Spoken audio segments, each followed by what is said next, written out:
بسم الله الرحمن الرحيم إن الحمد لله نحمده ونصلي على رسول الكريم أما بعد. وعن رافع بن خديج رضي الله عنه عن النبي صلى الله عليه وسلم قال ما أنهر الدم وذكر اسم الله عليه فكل ليس السن والظفر أما السن فعظم وأما الظفر فمد الحبشة. رافع بن خدیج رضی اللہ عنہ نبی صلی اللہ علیہ وسلم سے روایت کرتے ہیں کہ نبی صلی اللہ علیہ وسلم نے فرمایا ما انہر الدم، جس کسی جانور کا جو ہے نا کاٹ کے خون نکالا جائے، وہ ذکر اسم اللہ علیہ، اور کاٹتے خود جو ہے نا اللہ کا نام لیا جائے، فکل تو وہ کھاؤ، وہ حلال ہے، لیس السن، اور دانت سے کاٹے اگر کوئی بکرج کاٹ رہے ہیں یا گائے مرغی بھی کاٹ رہے ہیں تو دانت سے کوئی کاٹا اگر، لیس السن والظفر، یا ناخن سے کاٹا، لیس السن والظفر اما السن فعظم، سن جو ہے نا، سن اس کو بولتے ہیں دانت کو، وہ ہڈی ہے، ہڈی جو ہے نا جنوں کی غذا ہے، تو ہڈی سے انفیکشن بھی ہو سکتا، ہڈی سے نہیں کاٹنا کوئی چیز. اما السن فعظم، سن جو ہے نا دانت جو ہے وہ ہڈی ہے، ہڈی سے کاٹنا نہیں ہے. واما الظفر، اور یہ ناخن جو ہے، فمد الحبشہ، حبشہ کے لوگوں کا چھری ہے وہ. حبشہ بولے تو کالے رہتے تھے وہ حبش کے اندر، ایتھوپیا حبش، تو وہاں کے لوگوں کا قبائل جو رہتے نا بڑے بڑے ناخن رکھتے، وہاں بڑے بڑے ناخن رکھ کے انسان کا ناخن نکلنے کے بعد بھی اس کو استعمال کرتے کاٹنے کے واسطے، چھیل کے تیز کر کے، یعنی تو کسی دوسرے جانور کا، جیسا کہ ہاتھی کا دانت ہے یا ناخن ہے، کسی بڑے جانور کا ناخن ہے، اس کو تلاش کر کے تیز کر کے، جیسا کہ کنگھی ہے نا، کنگھی جو کنگھی پرانے زمانے میں کرتے تھے لوگ، کنگھی تو سینگ کی رہتی، وہ بھینس کی سینگ کی اور دانتوں کی، تو اس کا اگر چاقو بنا کے اس کو کاٹ سے کاٹے تو وہ حلال نہیں ہوتا. حدیث میں نص ہے کہ ناخن سے اور دانت سے کٹا ہوا جو ہے نا حلال نہیں ہے. اب اس کی شرح پڑھیں گے ہم. الحدیث دلیل علی انہ یجزئ الذبح بکل محدد، حدیث اس بات کی دلالت کرتی ہے کہ ہر وہ چیز جو تیز ہے اس سے ہم حلال کر سکتے ہیں. فیدخل السیف، اس میں تلوار آتی ہے، والسکین، چھری آتی ہے، والحجر، پتھر آتا ہے، پتھر ہے، سمجھے پتھر کا ٹکڑا ہے، برش کر کے اس کو جو ہے نا صاف کر کے گرنڈ کر کے چھری کے ساتھ بنا دی ہے، اس سے بھی کاٹ سکتے ہیں. والحجر والخشبۃ، اور لکڑی ہے، کوئی مضبوط لکڑی ہے، اس کو چھیل کے تیز بنا دی اگر تو اس سے بھی کاٹ سکتے ہیں. والخشبۃ والزجاج، زجاج بولے تو شیشہ، کانچ کی کوئی چیز ہے، اس کو تیز کر کے آپ بنا دیں گے چاقو کی طرح، اس سے بھی کاٹ سکتے ہیں. والزجاج والخضیب،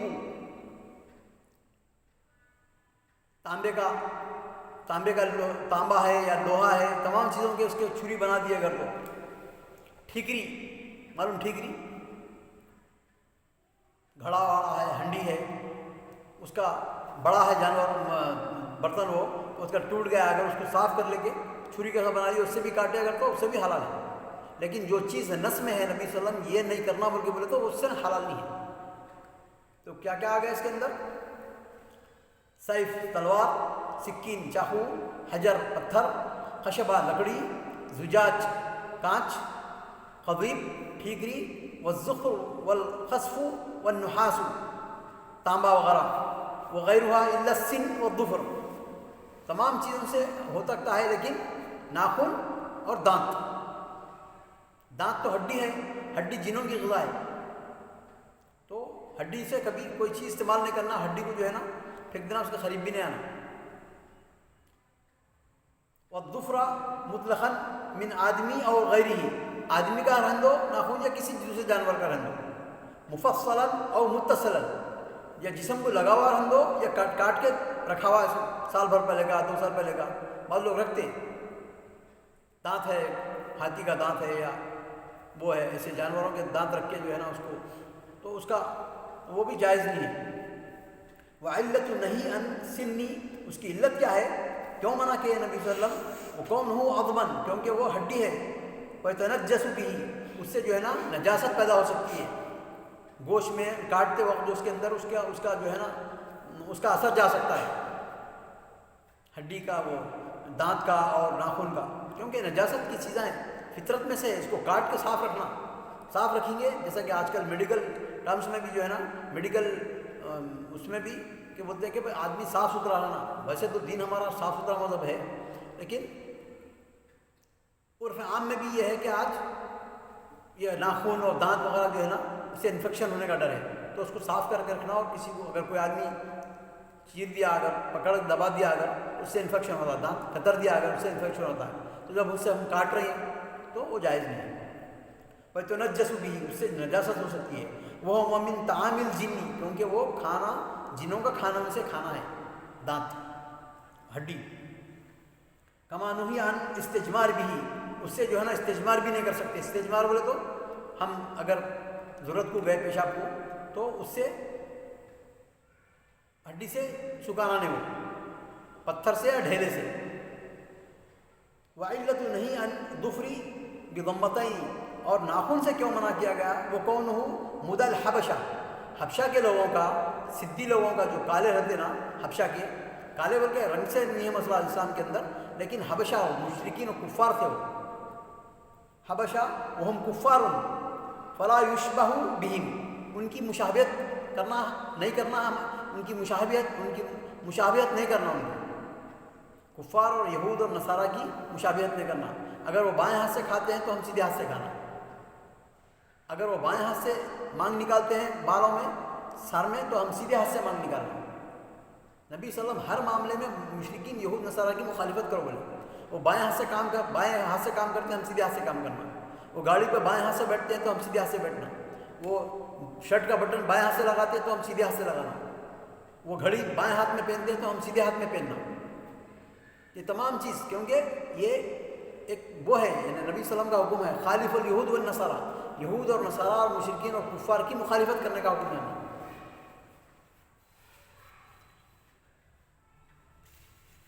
دوسری حدیث ہے، یہ حدیث متفق علیہ کی ہے، بخاری مسلم کی حدیث ہے۔ وعن جابر بن عبداللہ رضی اللہ عنہما، جابر بن عبداللہ تعالیٰ عنہ فرماتے ہیں، نہا رسول اللہ صلی اللہ علیہ وسلم ان یقتل شیء من الدواب صبرا، نبی صلی اللہ علیہ وسلم منع کیے ہیں کسی جانور کو باندھ کے کاٹنے سے،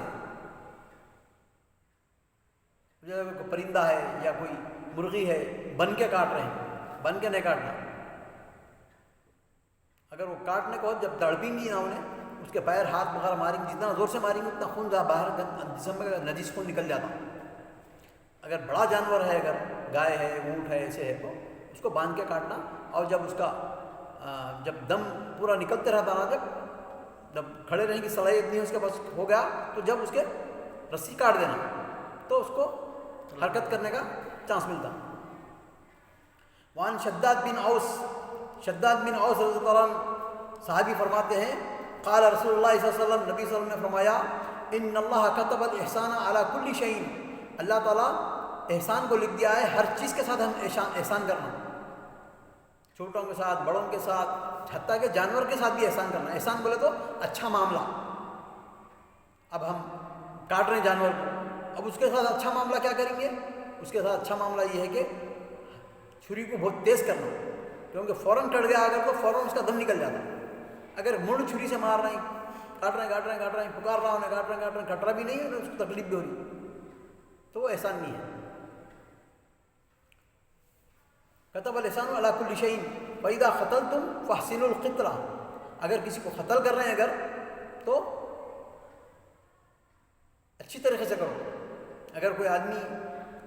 قصاص بھی کرا ہوا ہے، اگر کسی کا قتل کرا ہوا ہے تو اس کے قتل کے بعد اس کا قتل ہونا نہ ضروری، ویسے قتل میں جو ہے نا اس کو فوراً اس کے اوپر قصاص وہ کر دینا اور اس کو تکلیف نہیں دینا۔ وَإِذَا ذَبَحْتُمْ، اگر ذبح کرو، فَاحْسِنُوا الذُّبْحَ، اگر کسی جانور کو ذبح کر رہے ہیں تو اچھی طریقے سے اس کو جلد سے جلد اس کو آرام پہنچا دو،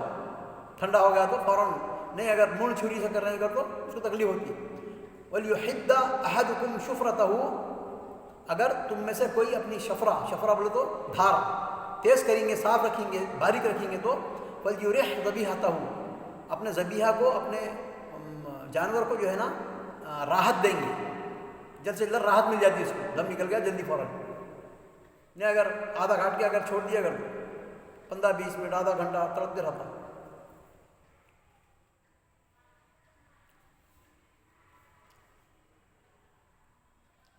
وعن سعید الخدری رضی اللہ عنہ قال قال رسول اللہ صلی اللہ علیہ وسلم زکوٰۃ الجنین زکوٰۃ امہ، کوئی جانور ہے، بکری ہے یا گائے ہے یا اونٹنی ہے، مادہ فیمیل ہے، اگر ہم اس کو کاٹ دیے، کاٹنے کے بعد اس کے پیٹ میں بچہ ہے اگر، تو بچے کو پھر کاٹنے کی ضرورت نہیں، ماں کو کاٹ دی تو بچہ خود بخود کٹ جاتا ہے، کیونکہ ماں کے جو جنین ہوتی نا، ماں کے پیٹ کے اندر جو نظام اللہ تعالیٰ بنایا، تو ماں کے غذا سے اس کو بھی غذا ملتی، یہ پیٹ میں جو بمبی رہتی ہے نا آدمی گول، تو اس سے اٹیچ رہتا ہو، تو جب ماں مر جائیں گی تو وہ خود بخود مر جاتا ہے، تو زکوٰۃ الجنینی زکوٰۃ امہ بول کے ہے، زکوٰۃ الجنین زکوٰۃ امہ، تو ماں کو جو ہے نا ذبح کر دی اگر تو بیٹا بھی اس کا، لیکن احناف کے پاس امام ابو حنیفہ بولتے ہیں کہ نہیں، بچے کو بھی پیٹ میں نکلنے کا بچے کو بھی اس کو کاٹنا ہوگا، لیکن وہ جمہور کا قول نہیں ہے، جمہور کا قول یہ ہے کہ ماں کو کاٹنا بچے کو کاٹنے کے برابر ہے، وہ خود بخود مر جاتا ہے، اور مر بھی گیا اگر وہ نے تو اس کو کھا سکتے کیونکہ صاف ستھرا پیٹ میں تھا وہ۔ رواہ احمد وصححہ ابن حبان۔ الحدیث دلیل علی ان الجنین اذا خرج میتا، اس بات کی دلیل ہے حدیث کے کہ میت جنین میں، ماں کے پیٹ میں اگر کوئی بچہ ہے، جنین بولتے ہیں ماں کے پیٹ میں، جنین میں بچہ میت ہے اگر، بطن امہ بعد زکاتھا فہو حلال، حلال ہے وہ، یعنی ماں کو کاٹنے کے بعد بچہ مردہ پیدا ہوتا نا تو وہ حلال ہے۔ مدکن بداکت امہ فإن خرج حیا وجب تزکیتہ، اگر وہ زندہ نکلا اگر تو اس کو ذبح کرنا، خلافاً لأبی حنیفہ انہ لا یوکل الا اذا ذکیا، کہ ابو حنیفہ جو ہے نا اس میں اختلاف کرے ہیں جمہور کا، وسواء اشعر ام لم یشعر، خلافاً لمالک۔ اور ایک حدیث چھوٹی سی انشاءاللہ وہ پڑھ کے ختم کریں گے۔ وعن ابن عباس رضی اللہ عنہما ان نبی صلی اللہ علیہ وسلم قال، ابن عباس رضی اللہ عنہ فرماتے ہیں کہ نبی صلی اللہ علیہ وسلم نے فرمایا، المسلم یکفیہ اسمہ فإن نسی ان یسمى حین یذبح فلیسمی ثم یاکل، اگر کوئی آدمی مسلم آدمی ذبح کر رہا ہے، باتوں میں ذبح کرتے وقت بسم اللہ پڑھنا بھول گیا اور کاٹ دیا، اب بعد میں یاد آیا تو حرام ہو جاتا کیا؟ نہیں ہوتا، کیونکہ بھول چوک جو ہے نا اسلام میں معاف ہے، بھول چوک سے آدمی جو ہے نا پیٹ بھر کھانا کھا لیا روزے کی حالت میں، بعد میں یاد آ گیا تو روزے کو کنٹینیو کرنا، بھول گیا آدمی بیٹھا ہوا ہے، کوئی کام کرتے کرتے بھول گیا، اذان ہو گئی، نماز بھی ہو گئی، بھول گیا، پھر دوسرا بھی وقت آ گیا، جب یاد آ گیا تو جب پڑھ لینا، بھول گیا تو اللہ تعالیٰ بھلا دیا اس کو، تو بھول چوک کا جو ہے نا اسلام کے اندر رفع القلم، اس سے قلم اٹھا ہوا ہے، تو اگر ذبح کرتے خود بھی کوئی آدمی بسم اللہ پڑھنا بھول گیا تو نبی صلی اللہ علیہ وسلم فرما رہے ہیں کہ کھاتے خود بسم اللہ پڑھو، اس کا برابر ہوا تھا۔ اللہ تعالیٰ سے دعا ہے کہ ہم کو احادیث پڑھنے کی، سمجھنے کی، عمل کرنے کی اور صحیح باتوں کو تبلیغ کرنے کی توفیق عطا فرما۔ وآخر دعوانا الحمدللہ رب العالمین۔